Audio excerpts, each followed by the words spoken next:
Hello guys, in this video I'm going to show you how to download and install WinRAR on your Windows 11 computer.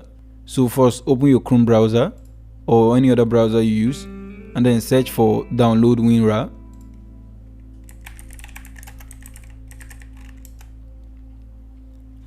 Now you can see the first page over here, WinRAR download latest version. Click on it and it should take you to this page. Now I'll provide the direct download link in the video description, so you can just click on it and it will take you directly here. So by default you should go with the 64-bit version since your PC should be a 64-bit PC. So click on download up here for 64 bits and it should start downloading. So it has been successfully downloaded. Now let's close this, close our browser and then open our download folder.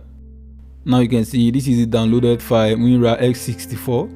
Now double click on it to run the program. Yes. And then click on install. Now click on the extensions you want WinRAR to be able to access. So I will just click on toggle all, so it will enable all the extensions and we can work with all of these files. So with WinRAR you'll be able to extract RAR file, zip file, 7-zip file and many other extensions as well. Now click on OK and then click on done. So we've successfully installed WinRAR, the latest version. Now we can just go to any file that is compressed. For example, this file called V over here is compressed.